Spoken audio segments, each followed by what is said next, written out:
Dad and I are in a race on FM26 to take these two clubs that almost went extinct all the way to become Premier League champions. And it's been a 12-year journey, but Dad's Southend reached the promised land first, but we finally caught up and are in the Premier League too. With my first season in there, finishing above Dad as well and far away from safety. But we are starting off on the back foot as our star striker has been snapped up on a release clause by Al Hilal. And I'm already looking at some wacky systems to fit in the players that I already have at the club and the new ones who are going to be joining. Just like this 19-year-old South Korean player that I signed from Ulsan for just £2.5 million. On the other hand, Dad drops into a 4-2-3-1 system at the start of the year in hopes to crack into the top half of the table. And with some new signings joining the club to help him do so, he was feeling optimistic as he prepares to face my Morecambe side next at the end of August. And after a boring 0-0 in Morham for 95 minutes, there was a very late goal that was snatched and scored by Cho Young-Hwang. Well, Dad, Cho Young-Hwang, new player, comes in, 95th minute winner. That's a way of winning over the crowd, isn't it? I usually like it go, but not this time. 95th minute. What a player he is as well. I'm buzzing with that one. He does look good, yeah. Yeah, quite cheap too. One of my transfers that we brought in, only 19. Picked him up from Ulsan in South Korea for 2.5 million. So I think he's already paid himself off. Well done to that young man. But not a bad start to the season, Dad. I got a couple of draws, but games that I think you would hope you would win. Especially when you beat Fulham the game after 5-1. Yeah, in the cup I beat them 5-1 at home.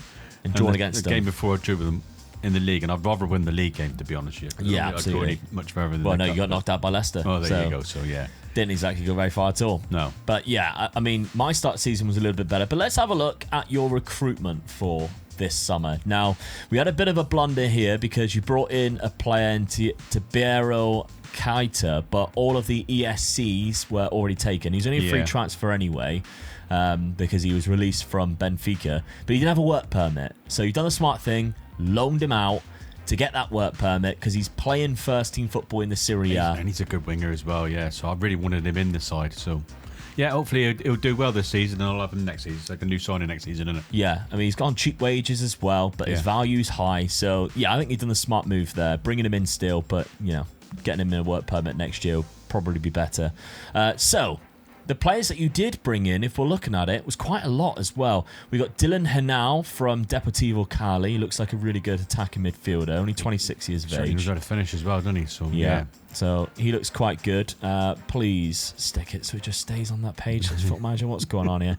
George Pires from Independiente can play on the right, can play centre midfield. Yeah, so that covers that wing position that I was hoping to fill with the other player. So this guy can play there as well. But if I really need him, he can play in midfield as well. Yeah, he looks quite good too. Injured at the start though. What's he done? 4 weeks out of ankle ligaments. Only just happened against Morham. I'm inheriting your problem, aren't I? Yeah, new signings get themselves injured. The August curse. Then we've got Jan Kalachev, so another player from Benfica. 19 million, so the same price for a defensive midfielder. 23 years of age from Belarus, is that? I think that's Belarus. It is Belarus. Yeah, 23 years of age from Belarus. Good solid midfielder, I feel. He can play in both positions if I really need him, but I will be using him in the defensive midfield position, I feel. Yeah, because he lacks a bit of composure on the ball. Yeah. But he has a couple of weaknesses. His decision making is quite good, though, so it's sort of like... He makes decisions. He's like, as he does it. Because he's not very composed. But he took one of the ESC places that you've got there because he also couldn't get a work permit. But of course, you only get a certain amount there. Adam Polman from, I must admit, is that? Yeah, Wolfsberger. I don't know whether that's like their full name. Let us know from the Austrian league. Oh my God, the clicks, so annoying. £8 million for this guy. He is fantastic for the price. Oh, for the price, he's really good. I mean, he just needs... I mean, he's only 22 as well, so you got to give him a little bit more time. He's 4.5-star potential, so I'm quite pleased with this signing, really. I mean, finishing already at 17. His composure at 14, and he's quick as well, so he's got all the makings. It's got 12 for pace. Well, 13 acceleration. For a striker, the acceleration is the most thing. Pace is just like, that's over the distance. 13's not high. You're in the Premier League. Oh, and you try keeping with him, I bet you wouldn't. Well, no, but I'm not playing Premier League football. And he's 6'1" as well, so yeah, I'm going to take that. He's not that bad. He's a good sort of addition to the squad, I'm going to put him there, yeah, really. He's good finisher, good heading, got great strength. So, yeah, he's not a bad player. He's got 5 goals for Austria in 11 caps, so he does score goals. He's got a tendency of scoring goals. And then you got George Alcaron, which is the second to last transfer that we've got here coming in. Left winger this time round. Again, I think you've basically done, like, you haven't picked out a star signing. No. You've just filled a squad with these 3 to 3.5 stars. Yeah, I just felt that sort of the squad needed strength from really. I was losing players, and I had players in the team who are like average for this league, really. And I needed a strength because I was losing players who were running out of contract who were just not good enough for this league. So strengthen the squad more than anything. That's why I haven't sort of like sold anybody as well. Yeah. And then the final signing that we've got is Robert Jan van der Avert, which is a guy who just never has enough names. He has to just continuously add an extra name every year he plays. But Robert here, who plays right centre-back or right wing-back. Yeah, so that's quite good as well. The only thing I would sort of say, really, if I was going to play him right back, he's not very good at crossing, and I like my right backs to go down, bomb it down the wing and banging the ball across. But he's not that bad apart from that, really. His passing and his tackling and all that are quite good, and his marking. So, yeah, he's a definite good centre-back, I feel. He's left-footed, which is weird, but he's very strong with his right foot. Yeah. So, yeah, that's a bit bizarre. But there we go. Those are the signings that you made. Tactically, you're sort of sticking with this like 4-2-3-1 in possession, dropping but keeping Alcaron as a wide outlet winger, which I do like, because a wide forward turning into wide outlet winger is a combination I do actually really like on this, because it just sort of gives them, especially if you've got a really good player on your team and just who's attacking wise but maybe not like work rates. Yeah, that's solid, and he doesn't have the work rate to come back, so letting him like, you know, he's got 17 flair, very good dribbling ability with good pace and acceleration and agility. That's the type of player you want to pick the ball up on the counter-attack. Yeah, definitely, yeah. So there we go. And my striker's quite good as well, so... Yeah. If he does get the ball in a quick break, at least my striker will be up there waiting for it to sort of smack the ball across and put it in the back of the net, hopefully. Absolutely. That's what I'm hoping. Let's have a look then at my Morham transfers. I think I've had a better transfer window than you, personally. But there we go. But I did get to spend quite a lot of money because I sold a few players too. Kostov went for £13 million. He was my top scorer last season, but he was 29. And I seen a player that I really wanted to bring in, and I knew Kostov wasn't going to get into the team because of the guy who scored against Dad, the South Korean coming in that I wanted to give game time to. So I thought I need to get rid of Kostov. His price was about 40 million. I ended up only selling him for 13. But that's absolutely fine because of that, I then brought in this man, Daniel Dernugel, who I tried to get last year, but he went on loan to West Ham, and they had a loan to buy as well. And I thought, well, they're going to cash in on that because the loan to buy was like 12 million. Yeah. They didn't pick him up. So I couldn't believe it. So I've picked him up now, and I think he's fantastic. As a centre defensive midfield, he is absolutely solid. He's not the only defensive midfielder. There's a lot of yellows in there, isn't it? So that's good, really, isn't it? He's not the only defensive midfielder, though, because I'm being really ballsy this year. And we'll wait till we get to it. But Carlos Antonio from Corinthians, £25 million for a very good centre-back there. Fickle personality worries me slightly, but he's 27 now, so we've passed that. Yeah. In terms of growth, he's got there. The only thing he can't really do is pass. But just as a solid centre-back, it's the best that my team Morham could bring in. I'm happy with Carlos Antonio. I think he looks solid. Stefano Manzo from Inter Milan, free transfer. Not a bad free transfer either. Left-hand side, still fairly young. Just going to be a backup, to be honest, right now. Mueka from Blackburn, 29 years of age. He could be a great striker. He reminds me of early days Lukaku. Yeah. Because he's fast, not very agile. And strong. Yeah. Can finish, etc. Not exactly a pressing player, good off the ball. We'll see how he plays out this season because for a free transfer, not bad at all. He scored 16 goals last season in the Championship. Looks like a Championship player, but I got him on a free transfer. He's worth quite a lot. So even if we only have him for a couple of seasons and I send him off to the Saudi League because it's the only league that will buy any of our players, we'll just have to do with that. A couple of other players who left actually before we go to the other ones. Jordan Mace finally left. Remember, I got him on a free transfer. He's left on a free transfer, as did Lamine Diouf, as did Czech Kanji. Gutted about this one because he was a very good left back for me in the Championship, and then I scrapped fullbacks. Yeah. So he was solid for me. I'm a bit sad that he's gone, to be honest, but there we go. Had to be done. Other players coming in. There was 4 or 5 other ones who did come in, but there was a big one who went out in Bushret Saba, who went to Al Hilal. Again, Saudi players buying our players. He was the guy I bought in who was a bit of a gamble, to be honest. And I think that gamble paid off. For 300k, selling for 42 million. It's a hell of a profit, isn't it? And every season he was scoring goals. So, yeah. Your eyes lit up when that offer came in, didn't you? Couldn't believe it. We have sold our 2 best strikers, or 2 best goal scorers from last season. So that might be a problem, but we'll see. The replacement of Julian Simon, though, is one I was hopefully optimistic with, although he did get himself injured. He's out for the next 3 weeks. But he is really good physically, with good composure, not bad off the ball, finishing at 14, but his dribbling's good and he can cross. So if he drops off to the right, we're happy. So channel forward is definitely the role for him if he does sort of go into those channels. I'll leave this one for last. Cianek, right back option who can also play, or right wing back option who can play centre defensive midfield. The Slovakian's not bad little player either, not bad price. Then of course we mentioned already Cho Young Hwang, even, sorry, £2.5 million, that's a steal. Matt Farley, another one from Hearts, centre attacking midfield backup option, 2.5 million. He knows how to finish as well for a midfielder, doesn't he? Yeah. Whoa. 20 flair as well. It's exciting. It's a Joe Cole type of player. Yeah, definitely. That one. And he's quick as well. Cool. Yeah. Tyler Silsby I finally sold as well for £4.9 million. But the main man for this summer is Malik Yildirim, because I seen him at 18 years of age and I thought, God, that's a good centre defensive midfield. He's a striker. I don't know why, because off the ball of 8, finishing of 11, and apparently he's a striker. Yeah. Who told this guy he could play up front with 16 tackling, 15 marking? He can't even pass that well. Yeah, dribble. No, so I don't know what they were thinking, but he is only 18 with a good potential. So I'm taking a risk. I'm going to stick him in here. And we are going ballsy with this tactic, as you can see. So we're dropping into a strikerless sort of 3-4-3.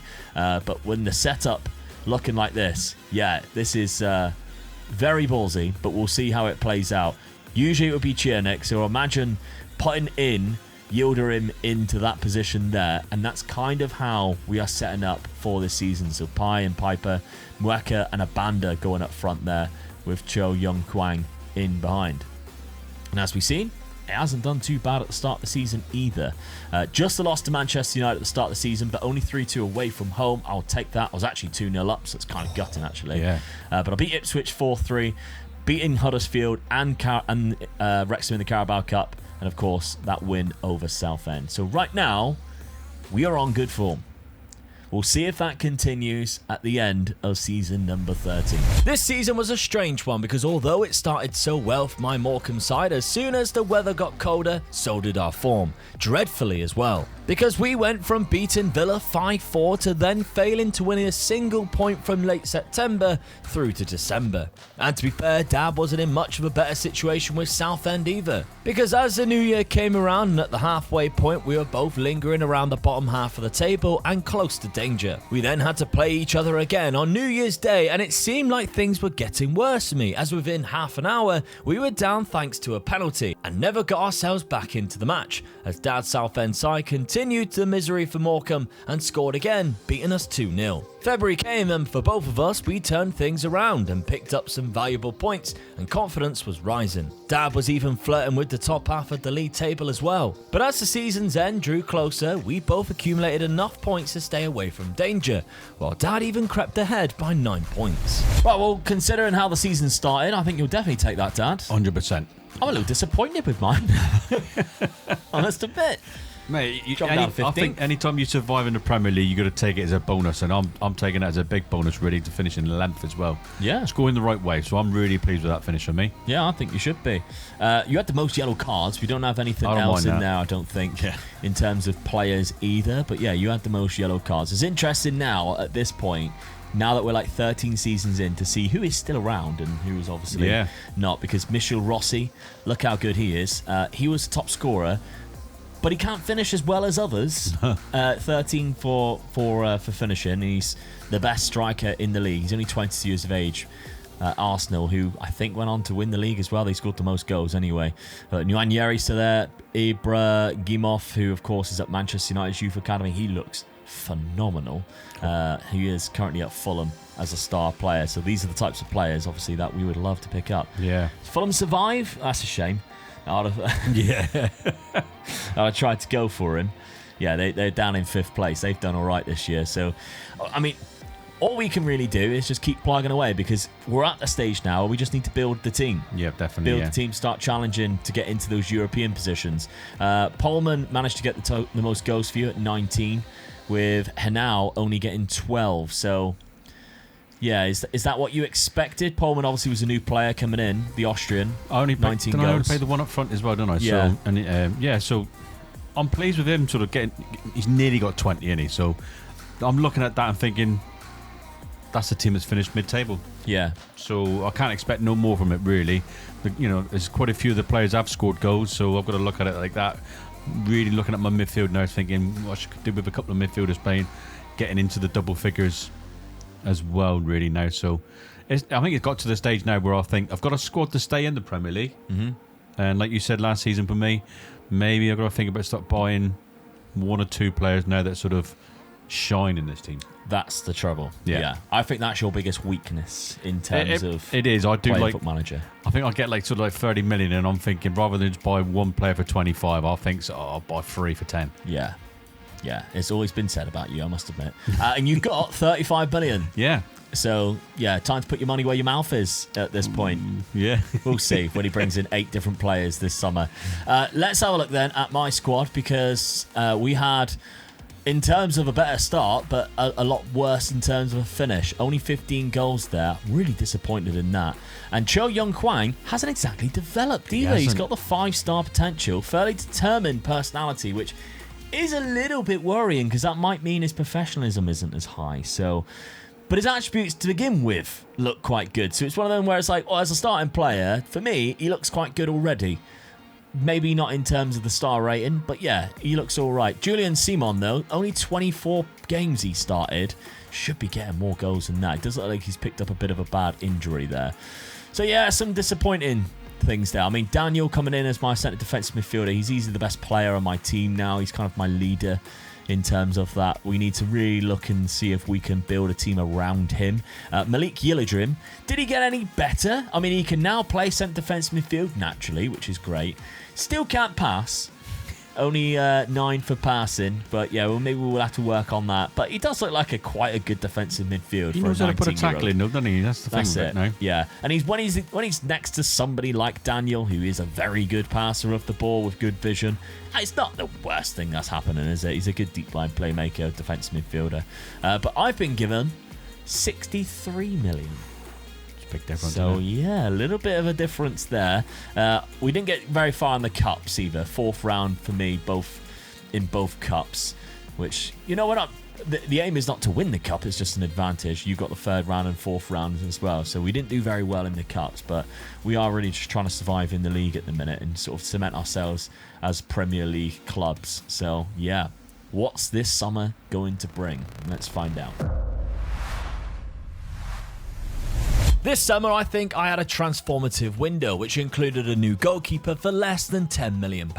And after last season's disaster, a switch around in systems, bringing wing-backs back into the team with a 3-striker formation that out of possession drops into a strikerless with wide outlets. Dad's transfer strategy was to mainly focus on free transfers while his system changed to a 2-striker formation. And although we both had better starts to the season, we faced each other again in August, and this time Dad took a first half lead. lead. It was another half hour before we managed to pull things back level, and that's what gave us the momentum with the home fans behind us to find a winner scored by new left wing back Onizuka. Alright, transfer window for me this summer did include some departures, Sigurdsson being one, Appel being another, Reggie Walsh also going out, but I think the players coming in has definitely stepped up my team. So Steve Wilson on a free transfer, right back who can also play left back, and right wing back who can also play left wing back. Not going to lock him in. I'm actually going to lock another player in and hope that Steve just fills in the gap with the other two sides, because I'm bringing fullbacks back, baby. Yes. Matthias Veron from River Plate, £26 million from a player from River Plate. You expect him to be good. Yeah. He is. He is very good as a centre-back. 16 caps for Argentina. Another centre-back who can't pass or take a first touch, if I'm honest. It's dodgy, isn't it? But defensively, he is solid. Great determination, leadership, positioning, fantastic physical attributes. He's 6'5", he's a monster. A friendly giant. Yeah. He's only got 9 aggression. He puts his arm around you when he knocks you to the floor and he just picks you up. Come on, boy. So great concentration and bravery, though. So he'll stick his head in. He's just not very smart when he does have the ball. We've also got Teddy Lervendahl from Benfica. A guy that I'm trying to train right wing back, because I think he looks very good as that advanced wing back role, and that is the key here. Advanced wing backs, that's the role I really want to use this season.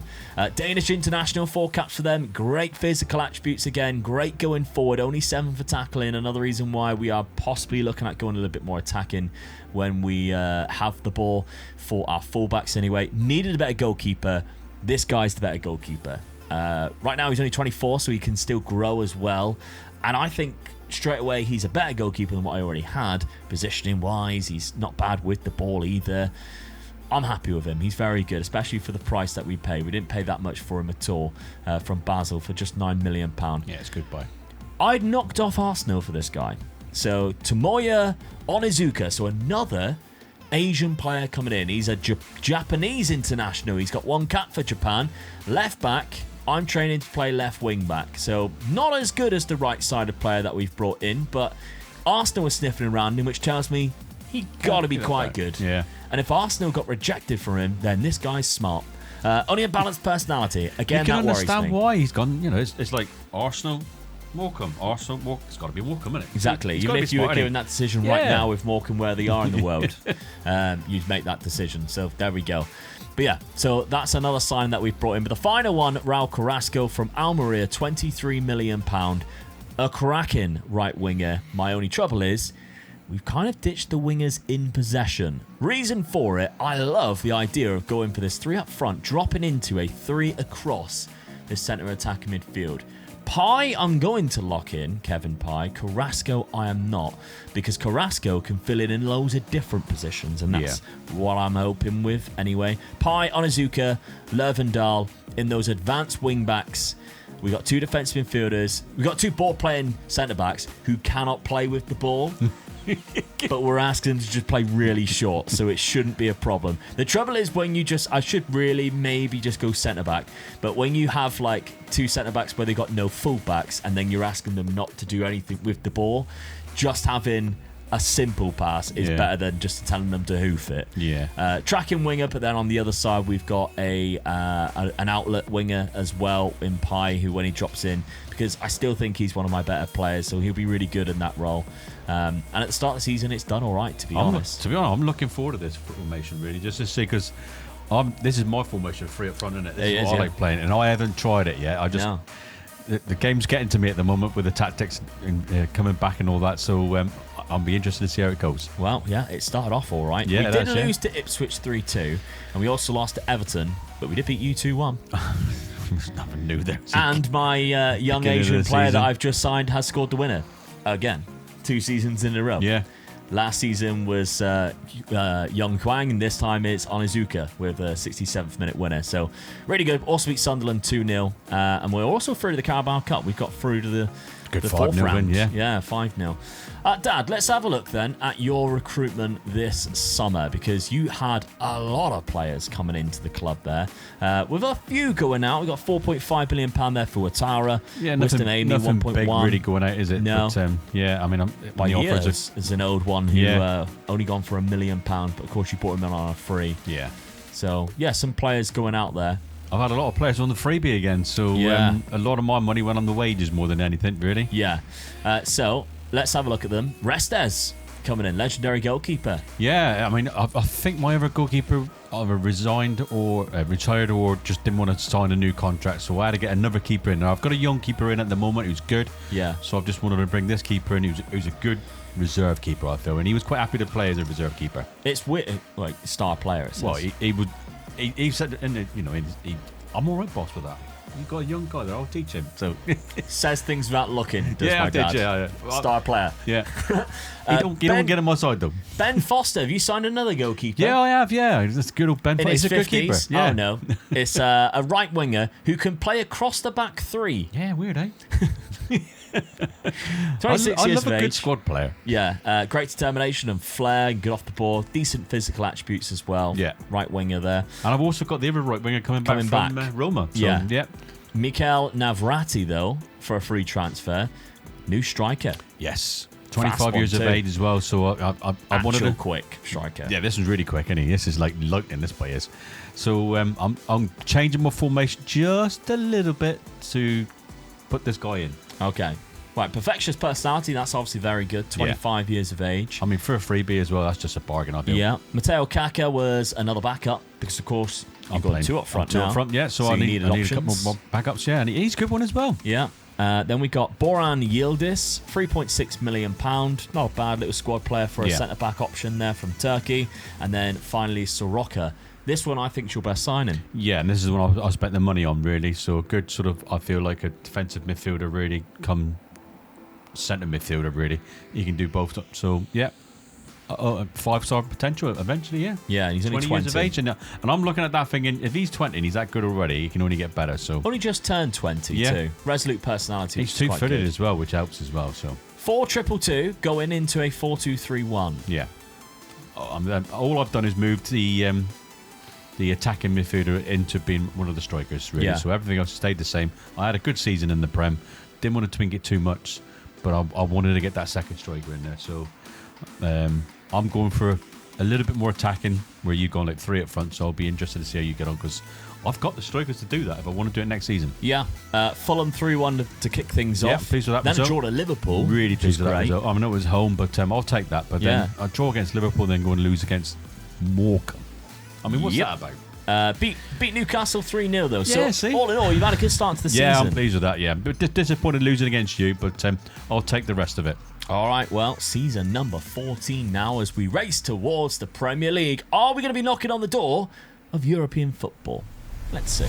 There was something about my new system that my players at Morham really got behind, and we began putting on an amazing run. For Dad though, he was still stuck in the form from last season, constantly finding himself ahead only to drop points the next game, or having terrible inconsistent form. He would score in every game, but his defence would most of the time let him down. And with the next fixture between us approaching, Dad was sat in 15th place, while I was an outsider in a title race. The teams below me, however, were all close on points too, so every game mattered if I wanted some of that European competition money next season. So again, on New Year's Day, we travelled to Southend, and this time we had a much more successful outing, winning 3-0. We also found ourselves travelling to Wembley as we somehow reached the Carabao Cup final, and in a cagey affair with Fulham when with only 10 men, we defeated them to lift the cup 1-0. It also wasn't the last we seen of Dad this season, as we have also been drawn against each other in the quarter-final of the FA Cup. But just before the match, our minds have been elsewhere as of late,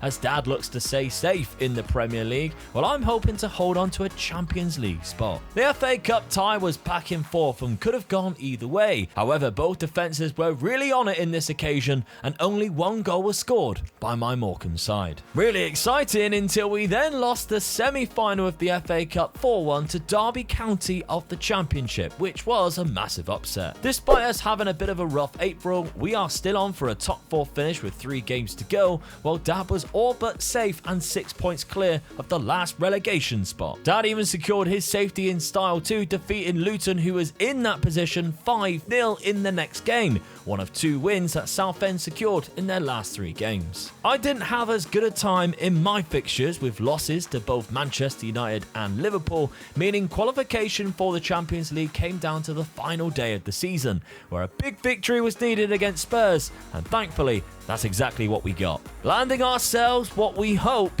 is a Champions League spot for next season in 5th place of the Premier League.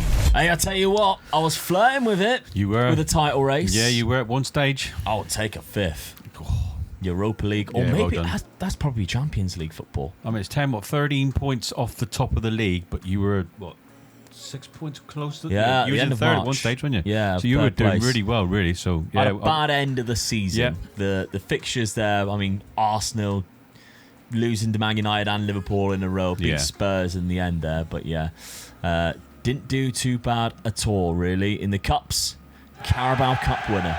First trophy of the year, defeating Fulham in that final, of course, who had Ibrahim off, whatever he was called again. Defeated them. And then only got to the semi-final in the FA Cup. Oh, I had done well. cracking Yeah, season. really good season for you there. Not bad for yourself, though, No, Dad. I went backwards, didn't I? Yeah, quarter-final, I knocked you out of the FA Cup. Lovely stuff. Second round, of course, by Crystal Palace. But, I mean, you're down in 15th, but 42 points. You're nowhere Yeah. near the drop, 11 No, points. I wasn't sort of like getting too sweaty about it, but yeah, I'm disappointed. I've gone backwards from 11th. Again, I think you're your own worst enemy with your signings. Yeah. The signings that you are making aren't exactly like really... That guy was good, 14 goals, but he didn't score more than what your top scorer was. No. And I think the formation didn't necessarily suit the players that you maybe have brought in. I'm also at fault with that, because as a player that didn't play for me at all last season, that I spent £23 million on, and I know I need to get him into the team next year. Yeah. But yeah, Soroka has played quite well and developed quite nicely. I think He's that was looking a good now. signing for So you. I've definitely got a good midfielder in. Definitely got 2 good sort of strikers, really. I could possibly do with selling a couple of the fringe players to get 1 really good striker in, I think. Yeah. Or look at sort of defence again. Because you got good money, 43. Yeah, they've With a really good wage supported me too. this time. So I think this season could be the season where I've really seriously got to be thinking about buying 2 players at the most. Yeah, I agree. Let's have a look then and see how my players played this season after quite a good year. Kevin Pye was my top scorer, 23 and 10. Julian Simon did get 17. But it's after that I'm a little bit concerned with, especially with Cho Young Hwang, who 21 years of age now, still not really developed. Do we cash in? I was going to say, he's one of those players, really. What did you get the 3B, and he's worth What, 20 odd, he's worth 20 odd million, 30 million. Even if he gets 17, it's just hell of a deal, really, isn't it? Yeah.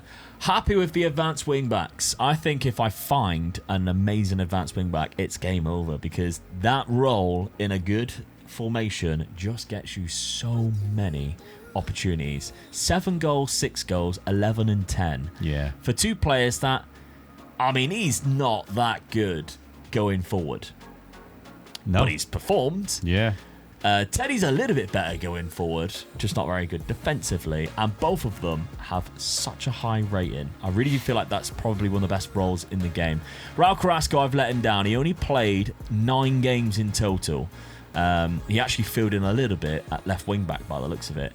But that right wing, I was hoping because of the out of possession, he might get some games. Didn't. Just doesn't work like that. So I might have to lock him into a striker role, because striker-wise, he's fantastic. Yeah. He could be amazing for me. 6'1" as well, and he's fast. So I don't think I need to find a striker next season. I just need to use Raul Carrasco next year. And potentially we could be on for a winner there. I don't know where I'm going to find, what I'm going to do with the rest of the money, because I have been given £53 million. Potentially an advanced wing back if they're better than the 2 I have. That might be a good option as well. But yeah, we'll see. Make sure you stick around for the next episode of the Race to the Prem, because I've got Champions League football next year. Knocking on the door now of winning the title.